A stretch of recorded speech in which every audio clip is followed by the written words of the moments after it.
हरे कृष्णा, राधे राधे। सभी भक्तों को सादर प्रणाम। आप सभी भक्तों का दिन मंगलमय हो। विश्वनाथ की कृपा सदा सर्वदा आप सभी जीवन पर बनी रहे। भक्तों, आज के इस वीडियो में आप श्रवण करेंगे शिव महापुराण के 27वें अध्याय की कथा। भक्तों, आज के इस अध्याय में महेश्वर के सगुण और निर्गुण भेद, ज्ञानोपदेश, अनुष्ठान का विधान, पाशुपत व्रत का रहस्य, उपमन्यु की भक्ति, उपमन्यु की कथा, श्री कृष्ण को पुत्र प्राप्ति, शिव गुणों का वर्णन, अष्टमूर्ति वर्णन, गौरी शंकर की विभूति, पाशुपति, ज्ञान योग, शिव तत्व वर्णन, शिव शक्ति वर्णन की कथा का रसपान करेंगे। तो चलिए भक्तों, वीडियो शुरू करते हैं।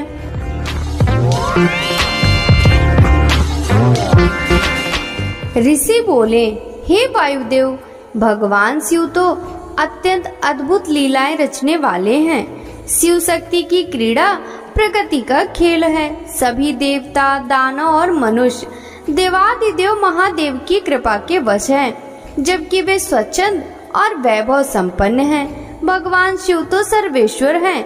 ये कला रहित निर्गुण हैं, तो कला सहित सगुण हैं। ब्रह्मा से लेकर मनुष्य और दानव आदि सभी अपने कर्मों के अधीन हैं। सब जन्म लेते हैं और सबकी मृत्यु निश्चित है। भगवान शिव सब पर कृपा करने वाले तथा दुष्टों को उनके दुष्ट कर्मों का दंड देने वाले हैं। अपराध के कारण ही ब्रह्मा जी का 5वां सिर काटा गया था। श्री हरि विष्णु को पैरों के नीचे दबाया गया था। शिव जी की आज्ञा पाकर शिव निंदा करने वाले प्रजापति दक्ष को वीरभद्र ने दंड दिया था। कामदेव भी शिव क्रोध के कारण भस्म हुए। भगवान शिव और देवी पार्वती ने मिलकर अनेक लीलाएं रची।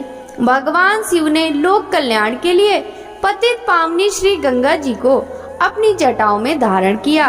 देवादिदेव महादेव और देवी को एक दिव्य रूप बालक की प्राप्ति हुई। उसे पाकर शिवजी और पार्वती बहुत प्रसन्न हुए, परंतु देवेंद्र की प्रार्थना करने पर अपने पुत्र को महादैत्य तारकासुर के साथ युद्ध करने भेज दिया। शिव पार्वती ने पुत्र को आशीर्वाद देते हुए क्रौंच मेमनी नामक अमोघ शक्ति प्रदान की। अपने माता पिता के आशीर्वाद से बालक ने तारकासुर का वध कर दिया। अपने परम भक्त ब्रह्मचारी मार्कंडेय जी को अकाल मृत्यु से बचाकर चिरंजीव बना दिया। परमात्मा शिव सगुण और निर्गुण दोनों स्वरूप वाले हैं। वायुदेव बोले, हे मुनियों, सज्जनों को सिर्फ भगवान शिव से ही प्रीति रखनी चाहिए, किसी अन्य से नहीं। भगवान शिव तो सर्वज्ञाता हैं। उनका आदर करने वाले मनुष्य को संसार में कहीं भी सुख प्राप्त नहीं हो सकता। हम परमात्मा की साकार व निराकार मूर्ति दोनों की आराधना करते हैं, परंतु निराकार मूर्ति का ध्यान नहीं किया जा सकता। इसलिए शिव मूर्ति उसका साकार शिव रूप है। साधना के द्वारा ही ईश्वर का साक्षात्कार होता है। मूर्ति का चेतन रूप परमात्मा है, जो अगाध श्रद्धा भाव से प्रसन्न होकर दर्शन देने वाले हैं। आत्मा को सांसारिक मोह माया से शिव तत्व ही मुक्त कराता है। सुख दुख तो कर्मों का फल है। ज्ञान द्वारा ही इंद्रियों का निग्रह होता है तथा भक्ति द्वारा सिद्धि प्राप्त होती है। आराधना साहस में वृद्धि करती है। ईश्वर की इच्छा को सर्वोच्च माना गया है और सभी को उसी मार्ग का अनुसरण करना चाहिए। श्रेष्ठ कार्य करना हमारा कर्तव्य है। हमें अपने आराध्य का सदा पूजन करना चाहिए। त्रिलोकीनाथ कल्याणकारी भगवान शिव के संयोग से आत्मा शुद्ध हो जाती है। अज्ञानी भगवान शिव की भक्ति करके अपनी आत्मा के अंधकार को दूर करते हैं। भगवान शिव की प्रेम रूपी लव मनुष्य को शिव रूप कर देती है। क्षमा, चतुरता, मित्रता के संयोग से मानसिक वृत्ति गढ़ और दोष का कारण होती है। संसार से मुक्ति की कामना करने वाले अनुग्रह को अपनाते हैं। भगवान शिव अपने भक्तों पर सदा कृपा करते हैं। वे अपने भक्तों की सभी कामनाओं को पूरा करते हैं। जीव इस संसार में परतंत्र होकर अनेक दुखों को भोगता है, परंतु शिव जी की कृपा से ही वह स्वतंत्र हो जाता है। जीवात्मा तो अजर अमर है। सुकर्म और कुकर्म दो प्रकार के कार्य हैं, जो जीवन को श्रेष्ठ या निकृष्ट बनाते हैं। माया मोह में फंसकर प्राणी हिरण की तरह इधर उधर उछलता भटकता रहता है। शरीर में सबसे ऊपर परमात्मा, मध्य में अंतरात्मा और अधोभाग में आत्मा का निवास होता है। इसी प्रकार भगवान शिव सबसे ऊपर, मध्य में ब्रह्मा और नीचे श्री हरि विष्णु का निवास है। भगवान शिव को अंतरात्मा भी माना जाता है क्योंकि वे सर्वत्र विद्यमान हैं। अच्छे कर्मों द्वारा उच्च योनि तथा बुरे कर्मों द्वारा निम्न योनि की प्राप्ति होती है। सत्व, रज तथा तम गुण त्रिगुणात्मक योनि प्रदान करने वाले हैं। देवादिदेव महादेव जी समस्त गुणों के स्वामी, सगुण निर्गुण मूर्ति एवं सच्चिदानंद रूप हैं।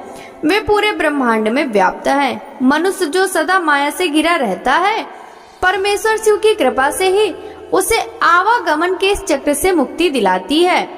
उनके नामोच्चारण से ही सब दुखों से मुक्ति मिल जाती है, सब दुखों का नाश हो जाता है।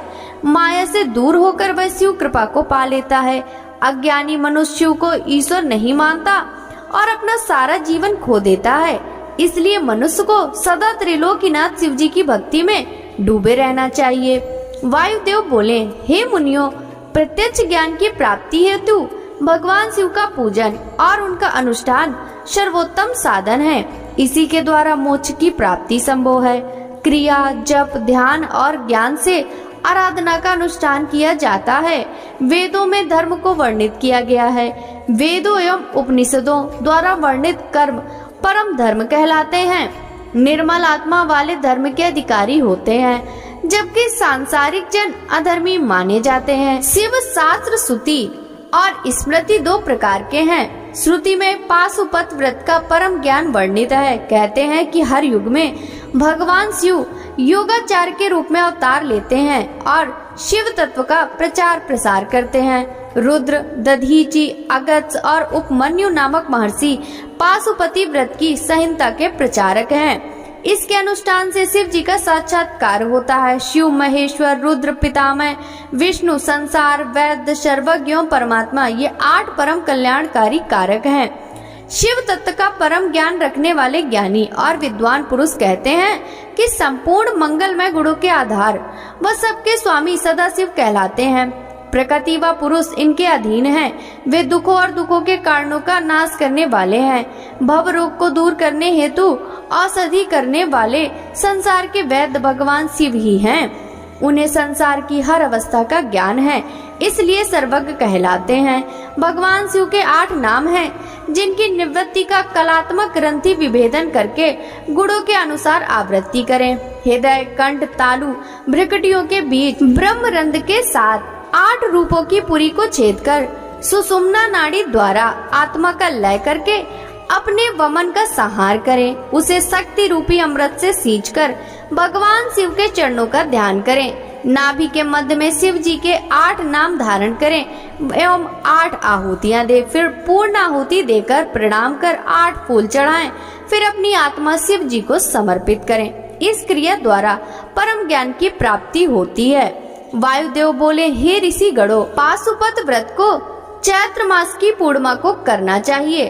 त्रयोदशी को गुरु पूजन कर उनसे आज्ञा लेकर स्नान कर श्वेत वस्त्र, यज्ञोपवीत, चंदन, माला धारण करे तथा कुश आसन पर उत्तर की ओर मुख करके बैठे। हाथ में कुशा लेकर 3 बार प्राणायाम करें और भगवान शिव और देवी पार्वती का ध्यान करें। इच्छा अनुसार व्रत करने की अवधि का संकल्प लें। विधि पूर्वक हवन हेतु अग्नि स्थापना कर उसमें समिधा और चरु की आहुतियां देने से सारे पाप नष्ट हो जाते हैं। हवन के मंत्र बोलकर हवन करें।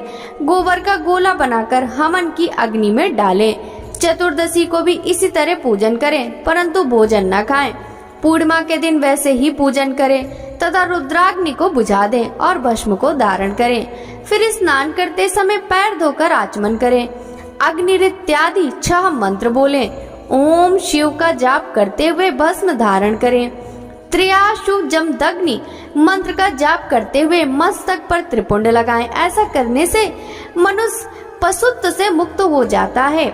सोने का अष्टदल का आसन बनाएं। धन ना होने पर कमलासन बनाकर उस पर पंचमुख शिवलिंग की स्थापना करें। आवाहन, आसन, पाद, अर्घ्य, आचमन कराकर दूध, दही, शर्करा, जल, मधु आदि पंचामृत से स्नान कराएं। फिर रोली, चंदन, पुष्प, दीप नैवेद्य चढ़ाएं और कमल एवं बेलपत्र से शिव पूजन करें। तत्पश्चात गणपति, गणेश, स्वामी, कार्तिकेय, ब्रह्मा एवं शिव जी की 8 मूर्तियों का पूजन करें। फिर सभी अस्त्रों सहित अनुचरों, दिक्पाल, मरीचि एवं ब्रह्मा जी के मानस पुत्रों व गुरुजनों का पूजन करें। दूध व फल ग्रहण करें, भोजन ना करें, भूमि पर ही सोएं। आद्रा नक्षत्र, पूर्णमासी, अमावस्या, चतुर्दशी एवं अष्टमी को उपवास करें। व्रत के समय अहिंसा व्रत रखें तथा दान करें। तीनों काल में स्नान कर भस्म धारण करें। यदि संभव हो तो वैशाख में हीरे, जेठ में मरकत, आषाढ़ में आसोज, गोमेद मणि व मोतियों का, श्रावण में नीलम का, भादों में पद्र सारांग मणि का, कार्तिक में मूंगे, मंगसिर में वैदुर मणि, पौष में पुखराज, माघ में सूर्यकांत मणि, फाल्गुन में चंद्रकांत मणि, चैत्र में रत्न और स्वर्ण का लिंग बनवाएं। धन न होने पर पत्थर या मिट्टी का शिवलिंग भी बनाकर विधि विधान के अनुसार पूजन करने के पश्चात पंचाक्षर मंत्रों का जाप कर विसर्जन करें। ऋषि गणों ने वायुदेव से पूछा, हे वायुदेव, आप हमें भगवान शिव के परम भक्त उपमन्यु की भक्ति के विषय में बताइए। वायुदेव बोले, हे मुनियों, उपमन्यु बचपन से ही परम तपस्वी हुए हैं। उपमन्यु परम तपस्वी व्याघ्रपाद मुनि के पुत्र थे।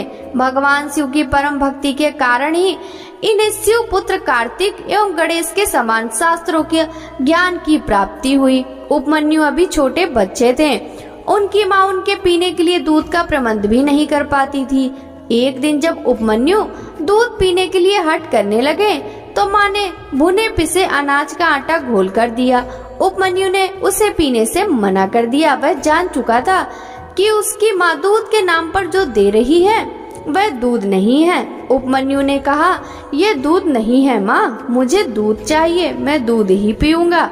अपने पुत्र की बातें सुनकर माता की आंखों में आंसू आ गए और वह बोली, पुत्र, शिव भक्ति के बिना किसी भी वस्तु की प्राप्ति नहीं होती।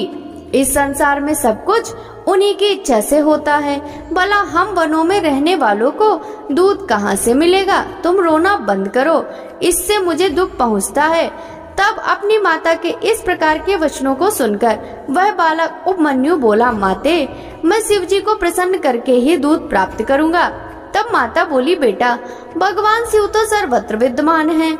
वे ओम नमः शिवाय मंत्र द्वारा प्रसन्न होते हैं। माता ने समझाकर उपमन्यु को शांत कर दिया, परंतु बालक का जिज्ञासी मन शांत न हुआ। उसने अपने मन में शिव जी के दर्शन करने का निश्चय कर लिया था। उस रात जब वह अपनी माता के साथ सोया हुआ था, तभी उसकी आंख खुली और उसे लगा जैसे शिव जी उसे बुला रहे हैं। वह रात को ही घर से निकल गया। बालक ओम नमः शिवाय का जाप करता हुआ वनों में चला गया। उसे न तो वन में भटक जाने का भय था, न किसी हिंसक पशु द्वारा खा लिए जाने की चिंता थी। उसके मन में तो सिर्फ उस समय सिर्फ और सिर्फ भगवान शिव के साक्षात्कार का ही संकल्प था। चलते ही चलते रास्ते में उसे एक शिवालय दिखाई दिया। बालक उपमन्यु ने शिवालय में प्रवेश किया और ओम नमः शिवाय का जाप करते हुए शिव जी की मूर्ति से लिपट गया। मूर्ति से लिपटकर वह रोता रहा। इस प्रकार 3 दिन बीत गए। बालक बेहोशी में भी मंत्र का जाप करता रहा। एक पिशाच ने उस बालक को बेहोश देखा तो अपनी भूख शांत करने के लिए उसे उठा ले गया, परंतु शिव कृपा से एक सांप ने आकर पिशाच को डस लिया। जब वह सोच में आया तो अपने को शिव मूर्ति के सामने ना पाकर वह दुखी हुआ। वायुदेव बोले, हे ऋषि गणों, बालक उपमन्यु को रोते हुए भगवान शिव को ढूंढने लगा। उस समय वह भूख और प्यास से व्याकुल था। भगवान शिव ने जब दिव्य दृष्टि से देखा कि उनका परम भक्त उपमन्यु उनके दर्शनों के लिए भटक रहा है, तो वे तुरंत उठाकर जाने लगे। तभी देवी पार्वती जी उन्हें रोककर पूछने लगी, स्वामी आप कहाँ जा रहे हैं? तब शिव जी बोले, देवी, मेरा भक्त उपमन्यु मुझे पुकार रहा है। उसकी माँ भी रोती हुई उसे ही ढूंढ रही है। मैं वहीं जा रहा हूँ। शिव जी यह बात बता ही रहे थे कि सब देवता वहां आ पहुँचे। उन्होंने भगवान शिव पार्वती को प्रणाम किया और उनसे संसार में अमंगल कारक दुर्भिक्ष का कारण पूछा। तब शिव जी ने उन्हें बताया कि उपमन्यु की तपस्या पूरी हो चुकी है और मैं उसे ही वर देने जा रहा हूँ। तुम लोग अपने अपने स्थान को जाओ। यह कहकर शिव जी देवराज इंद्र का रूप धारण करके ऐरावत हाथी पर सवार होकर बालक उपमन्यु के पास गए। उपमन्यु ने हाथ जोड़कर देवेंद्र को प्रणाम किया। तब इंद्र के रूप में शिव जी बोले, बालक हम तुम्हारे तप से प्रसन्न हैं। मांगो, क्या मांगना चाहते हो? उपमन्यु बोला, हे देवेंद्र, आप मुझे भगवान शिव में भक्ति और श्रद्धा प्रदान कीजिए। यह सुनकर इंद्र रूपी शिव जानबूझकर अपनी निंदा करने लगे। यह सुनकर बालक उपमन्यु को क्रोध आ गया और उसने उन्हें उसी वक्त वहां से चले जाने के लिए कहा। उपमन्यु की शिव भक्ति से प्रसन्न होकर शिव जी ने उसे साक्षात दर्शन दिए। शिव जी को सामने पाकर उपमन्यु उनके चरणों में गिर पड़ा और उनकी स्तुति करने लगा। तब उसे गोद में लेकर शिव जी बोले, उपमन्यु, मैं तुम्हारी भक्ति से बहुत प्रसन्न हूँ। मेरी कृपा से तुम्हारे सभी कष्ट दूर हो जाएंगे, तुम्हारा परिवार धनी हो जाएगा तथा तुम्हें दूध, घी और शहद आदि वस्तु की कोई कमी नहीं रहेगी। फिर शिव पार्वती ने उपमन्यु को अविनाशी ब्रह्म विद्या, रिद्धि सिद्धि प्रदान की और उन्हें पाशुपत व्रत का तत्व ज्ञान दिया और सदा यौवन संपन्न रहने का आशीर्वाद प्रदान किया। भगवान शिव के आशीर्वाद को पाकर उपमन्यु कृतार्थ हो गया और बोला, हे देवादिदेव, महादेव, कल्याणकारी सर्वेश्वर, आप मुझे अपनी भक्ति का वर प्रदान करें। मेरी प्रीति आप में सदा बनी रहे। मैं संसार में आपकी भक्ति का ही प्रचार प्रसार करूं।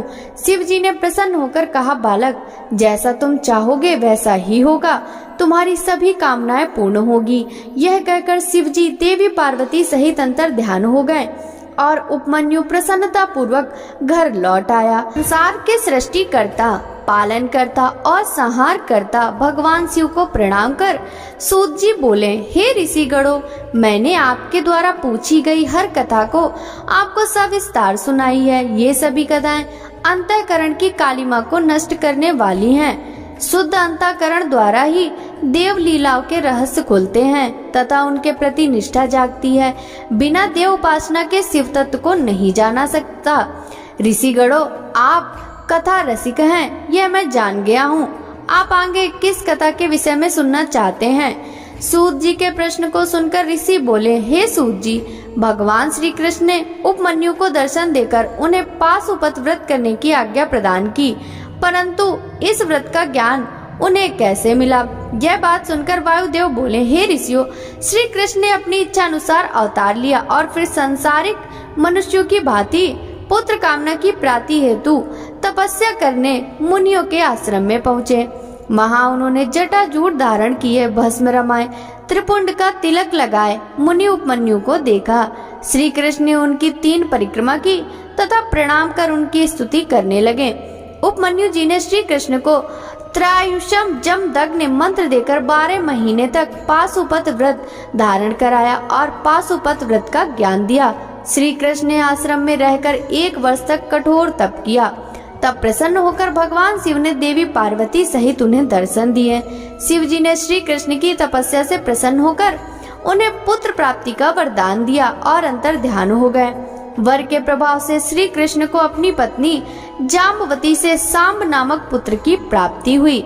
वायुदेव बोले, हे मुनियों, एक दिन श्री कृष्ण जी ने उपमन्यु मुनि से कहा, हे महर्षि, आप मुझे देवादिदेव भगवान शिव के पाशुपत व्रत के ज्ञान को बताइए। पशु कौन है और वे किस रस्सी से बंधे हैं और उससे कैसे मुक्त होते हैं? शिव जी पशुपति कैसे कहलाएं? कृपा कर मेरी इन जिज्ञासाओं को शांत करें। श्री कृष्ण जी के इन प्रश्नों को सुनकर उपमन्यु बोले, हे श्री कृष्ण, इस संसार में ब्रह्मा से लेकर सभी स्थावर जीव सर्वेश्वर शिव के ही पशु हैं। शिव जी ही उनके स्वामी हैं, इसलिए उनके अधिपति होने के कारण वे पशुपति कहलाते हैं। भगवान शिव द्वारा रचित सभी पशु मोह माया की दृढ़ रस्सियों से बंधे हैं। इसी रूप में संसारी व्यक्ति जब मोह ममता आदि के पास से मुक्त होने का प्रयास करता है तो वह और भी बुरी तरह उसमें बंधता और फंसता जाता है। केवल सांसारिक साधनों द्वारा पास से मुक्त नहीं हो पाता।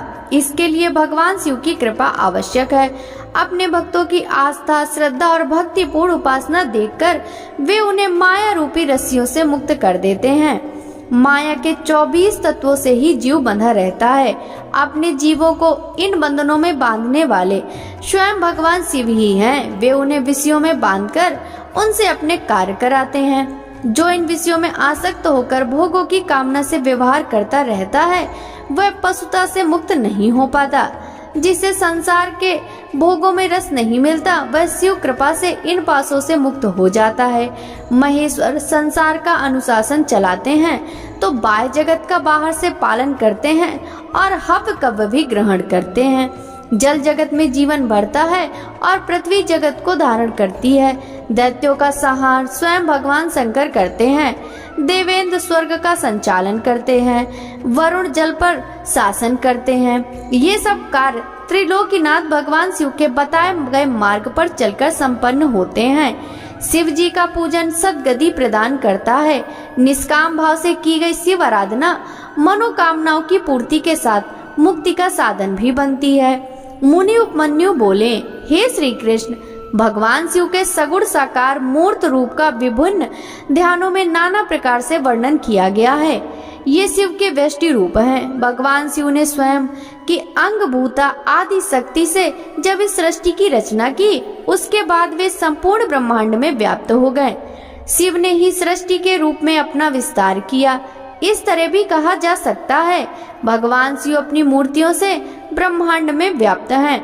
ब्रह्मा, विष्णु, रुद्र, महेश, सदाशिव शिव जी की ही प्रतिमाएं हैं। ईशान, पुरुष, अघोर, वामदेव और सद्दोजात इनकी 5 मूर्तियां हैं। ईशान मूर्ति क्षेत्रज्ञ है, पुरुष स्थाणु मूर्ति है, अघोर मूर्ति बुद्धि तत्व धारण किए है, देवादिदेव महादेव की वामदेव मूर्ति अहंकार की अधिष्ठात्री है, सद्दोजात मूर्ति शिव जी के हृदय में निवास करती है, ईशान मूर्ति स्रोतवाड़ी और सप्त आकाश की अधिष्ठात्री है, ईश्वरी मूर्ति हस्त, स्पर्श और वायु की अधिष्ठात्री है, अघोर मूर्ति नेत्र चरण रूप अग्नि की अधिष्ठात्री है, वाम मूर्ति रस जल की अधिष्ठात्री है।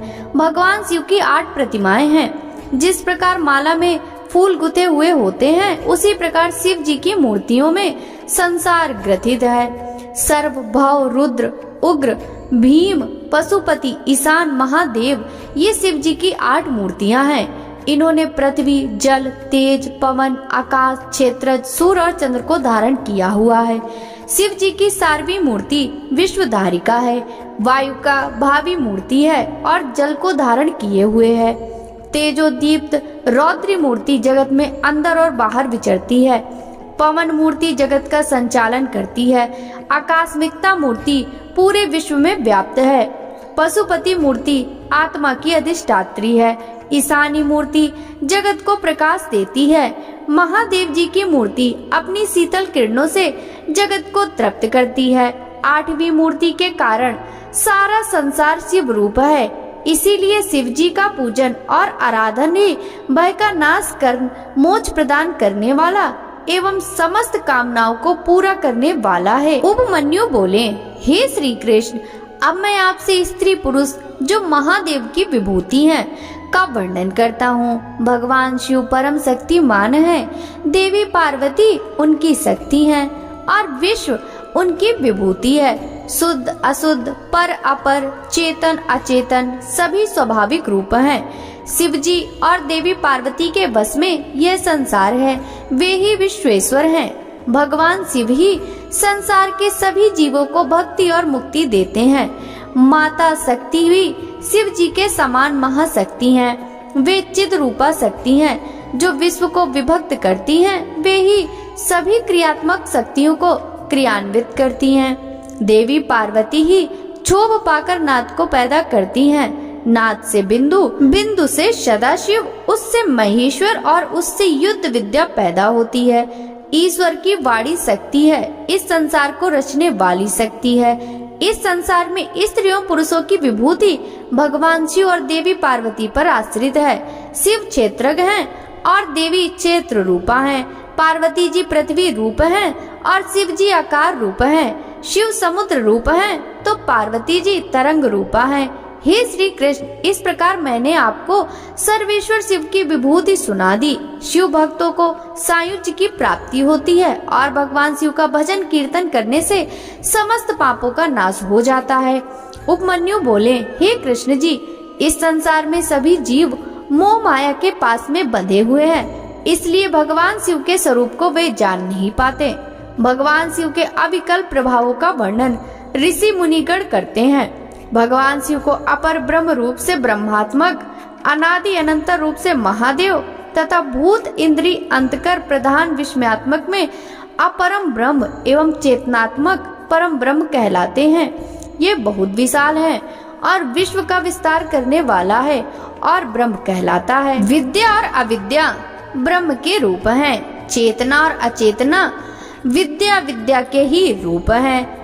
विश्व भगवान शिव रूप है और संसार के सभी जीव भगवान शिव के अधीन हैं। त्रिलोकीनाथ भगवान शिव तो सत असत दोनों के स्वामी हैं। वे ही सत असत को क्षर अक्षर करते हैं। सभी प्राणी क्षर अव्यव एवं अक्षर हैं और परमात्मा के रूप हैं। सर्वेश्वर शिव ही समष्टि और व्यष्टि रूप कहलाते हैं। वे ही संसार के परिवर्तक और निर्वर्तक हैं। वे ही आविर्भाव और तिरोभाव का कारण हैं। देवादिदेव महादेव ही सबके स्वामी और धाता हैं। सर्वेश्वर शिव अंतर्यामी है। जो मनुष्य अपनी बुद्धि के कारण विरोधाभासों में फंसे रहते हैं, वे किसी भी बात का निश्चय नहीं कर पाते। जो मनुष्य भगवान शिव की शरण में जाते हैं, उन्हें शिव तत्व का ज्ञान प्राप्त हो जाता है। उपमन्यु बोले, हे श्री कृष्ण, जिस प्रकार इंद्रजाल की माया जादूगर को भ्रमित नहीं करती, बल्कि उसकी लीलाओं को देखकर वह आनंदित होता है, उसी प्रकार सृष्टि रचना का आधार रूप भगवान शिव सभी प्रकार के बंधनों से सदैव मुक्त रहते हैं। त्रिलोकीनाथ देवादि देव शिव तो सब बंधनों से दूर हैं। उन्हें कोई भी माया, प्रकृति, बुद्धि और अहंकार नहीं बांध सकता। शिव तो परम ब्रह्म परमात्मा है। वे किसी वासना, मोह तथा भोग के प्रभाव में नहीं आ सकते। बंधु अबंधु, नियता, प्रेरक, प्रति, गुरु, त्राता, अधिक, समान, कांक्षित, अकांक्षित, जन्म मरण, विधि निषेध, मुक्ति बंधन, कोई भी सर्वेश्वर की राह में आगे नहीं आ सकता। देवादिदेव महादेव सारे संसार में व्याप्त हैं। सृष्टि से पूर्व शिव थे। सृष्टि के बाद सृष्टि रूप भी शिव है और सृष्टि खत्म होने के बाद भी शिव ही अवशिष्ट रहेंगे। यह ज्ञान ही समस्त दुखों को समाप्त करने वाला है। यही शिव उपासना और शिव आराधना का प्रतिफल है। सदा शिव के सच्चे स्वरूप को जिस प्राणी ने समझ लिया, वह कभी मोह के वश में नहीं होता।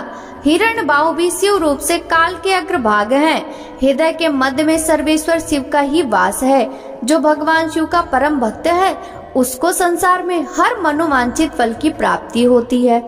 उपमन्यु बोले, हे श्री कृष्ण, परम ब्रह्म परमात्मा शक्तिशाली और विलक्षण वाले एक ही रूप हैं। सूर्य किरणों के समान ही उनकी कीर्ति देदीप्यमान है।